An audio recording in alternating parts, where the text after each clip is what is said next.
जय हिंद। आज की क्लास में हम पढ़ेंगे कक्षा 10 गणित अध्याय 5 समांतर श्रेणी। समांतर श्रेणी स्टार्ट हो रहा है आपका, तो आपको इसको तैयार करना है। ठीक है, इस क्लास में हम आपको बताएंगे कि समांतर श्रेणी होता क्या है और इसको कैसे दिखाते हैं, और इसका प्रथम पद द्वितीय पद क्या होता है, और इसका सर्वांतर कैसे निकाला जाता है। ठीक है, तो इन्हीं सभी के बारे में हम यहाँ पर चर्चा करेंगे। तो देखिए, एक समांतर श्रेणी वही होता है जिसके अपने पद में एक निश्चित संख्या जोड़ने पर प्राप्त होती है। ठीक है, जैसे हम यहाँ पर लिख रहे हैं 1, 2, 3, 4, 5 डैश डैश डैश। अब समांतर श्रेणी होता क्या है कि अगर हम इसमें देखिए, अगर यहाँ पर 1 है, अगर हम इसमें 1 जोड़ दें तो ये कितना मिल जाता है, अगर हम 1 जोड़ दें तो हमको 2 मिल जाएगा। ठीक है, अगर हम 2 में 1 जोड़ दें तो क्या मिल जाएगा, 3 मिल जाएगा। और अगर हम 3 में 1 जोड़ दें तो हमको 4 मिल जाएगा, और 4 में अगर 1 जोड़े तो 5 मिल जाएगा। ठीक है, तो समांतर श्रेणी होते यही होता है कि उसको जोड़ने या घटाने पर अगर हमको अगली वाली संख्या यानी कि अगला पद मिल जा रहा है, उसी को समांतर श्रेणी कहते हैं। अब इसमें देखिए, इनमें एक एक का अंतर है, यहाँ पर 1 का अंतर है, इसमें भी 1 का अंतर है, इसमें भी 1 का, और इसमें भी 1 का। सभी जगहों पर कितना अंतर है, केवल एक एक अंतर, यानी कि समान अंतर है। तो इसी को कहते हैं समांतर श्रेणी।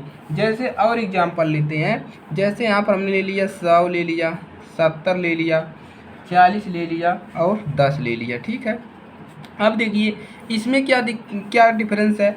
अब देखिए, अगर हम 100 में से माइनस कितना कर दें, -30 कर दें, तो हमको क्या मिल जाएगा, 70 मिल जाएगा, मिलेगा ना। अब देखिए 70 में से अगर हम -30 करेंगे तो हमको 40 मिलेगा। अब देखिए, अगर हम 40 में से -30 करें तो हमको कितना मिल जाएगा, 10 मिल जाएगा। यानी कि इनके बीच जो अंतर है वो कितने का है, 30 का अंतर है। यहाँ पर भी 30, यहाँ पर भी 30, यहाँ पर भी 30। ठीक है, तो यही क्या होता है, आपका समांतर श्रेणी होता है कि सभी इनके बीच की जो संख्या है समान अंतर हो, इसी को समांतर श्रेणी कहते हैं। यानी कि समांतर श्रेणी को AP से हम दिखाते हैं, A.P, इसी को कहते हैं AP, मतलब समांतर श्रेणी। ठीक है, अब समांतर श्रेणी जैसे दिखाते किससे है इसको, तो समांतर श्रेणी AP को आप लिख सकते हैं, AP बराबर इसको लिख सकते हैं A1, A2, A3, dash dash dash AN। तो A होता है आपका समांतर श्रेणी। ठीक है, चलिए अब इसमें पहला पद द्वितीय पद क्या होता है, तो ये जो A1 होता है इसको बोलते हैं प्रथम पद। ठीक है, प्रथम पद। और जो A2 होता है द्वितीय पद। ठीक है, यहाँ पर भी यही होगा कि ये हो जाएगा आपका प्रथम पद और ये हो जाएगा आपका द्वितीय पद। ठीक है, द्वितीय पद। तो यहाँ पर भी ये प्रथम पद द्वितीय पद। अब इसका सर्वांतर क्या होता है, तो सर्वांतर देखिए, अगर हम दूसरे में से पहले वाले को घटा दें, अगर हम A2 में से -A1 करें तो हमको क्या मिलता है, हमको मिलता है A2 में से अगर A1 करेंगे तो हमको मिलता है D, और D ही क्या होता है आपका, ये D जो होता है यही आपका क्या कहलाता है, सर्वांतर कहलाता है। ठीक है, सर्वांतर। अगर हम यानी कि इसमें से अगर हम इसको घटा दें तो हमको क्या मिल जाता है, सर्वांतर मिल जाता है। तो यानी कि प्रथम पद में यानी कि द्वितीय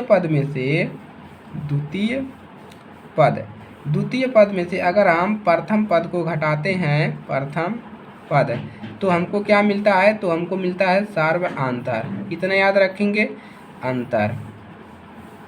सर्वांतर मिलता है। ठीक है, तो समांतर श्रेणी होता क्या है, जिसमें समान यानी कि संख्या में एक जोड़ने या एक घटाने पर उसके अगली वाली संख्या अगर हमको मिल जा रही है तो उसी को समांतर श्रेणी कहते हैं। अब चलिए इस पर एक उदाहरण भी कर लेते हैं। ठीक है, इस पर एक उदाहरण करते हैं और आपको अभी क्लियर हो जाएगा। ठीक है, तो इस पर हम एक उदाहरण कर लेते हैं।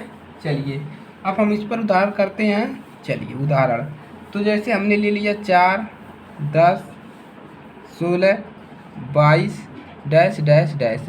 अब हमको यहाँ पर कह रहा है कि प्रथम पद ज्ञात कीजिए, यानी कि क्या निकालिए, प्रथम पद और क्या निकालिए, और सर्वांतर निकालिए, सर्वांतर। यानी कि हमको प्रथम पद निकालना है और सर्वांतर निकालना है। तो हमको इसको अगर हम हल करते हैं, अब चलिए हम देखते हैं कि यह समांतर श्रेणी है कि नहीं है। तो देखिए 4 और 10 के बीच में कितना डिफरेंस है, 6 का। 10 और 16 के बीच में यहाँ पर भी 6 का। 16 और 22 के बीच में 6 का, यानी कि सभी के बीचों में समान अंतर है, एकदम समान है। ठीक है, तो ये कैसी श्रेणी है, ये हमारा AP है, यानी कि समांतर श्रेणी है। अब हम इसका प्रथम पद क्या मिलेगा, प्रथम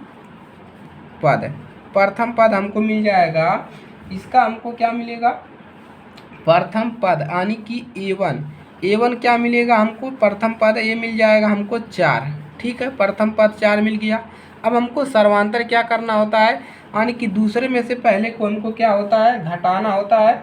तो हमको क्या मिल जाता है, सर्वांतर मिल जाता है। ठीक है, चलिए तो अगर हम A2 में से माइनस करें A1, यानी कि ये आपका A1 है, A2 A3 A4 इसी प्रकार से है। तो A2 में से अगर A1 घटाएं तो हमको क्या मिलेगा, 10 में से माइनस कितना करें, 4, तो हमको कितना मिल जाएगा, 6। और यही क्या होता है आपका सर्वांतर। ठीक है, तो यही आपका होता है, देखिए सर्वांतर होता है। और इसी प्रकार से आपको सर्वांतर निकालना है। तो इसको लिखते कैसे हैं, इसको ऐसे लिखते हैं, D बराबर आप लिखेंगे, D बराबर यहाँ पे द्वितीय पद में से प्रथम पद को घटा देंगे। D बराबर क्या करेंगे, लिखेंगे 10 माइनस 4, तो आपको सर्वांतर क्या मिल जाएगा, 6। ठीक है, इस प्रकार से आपको इसको हल कर लेना है। प्रथम पद द्वितीय पद, यहाँ पर हो जाएगा ये द्वितीय पद, और ये हो जाएगा प्रथम पद। द्वितीय में से प्रथम को घटा देंगे तो आपको सर्वांतर मिल जाएगा, सर्वांतर। ठीक है, तो आपको समझ में आया कि श्रेणी क्या होता है, सर्वांतर कैसे निकलता है, और प्रथम पद कैसे ज्ञात किया जाता है। ठीक है, तो वीडियो को लाइक करिएगा, शेयर करिएगा। अगली क्लास में हम प्रश्नावली जो है आपका 5.1 करा देंगे। ठीक है, चलिए तो चैनल पर नए हैं तो सब्सक्राइब कर लीजिए और अपनी तैयारियां शुरू कर लीजिए। ठीक है, बोर्ड पेपर नज़दीक आ गए हैं तो आपको अभी तैयारी करना स्टार्ट कर देना है। तो इसी के साथ मिलेंगे नेक्स्ट क्लास में, तब तक के लिए जय हिंद, जय भारत।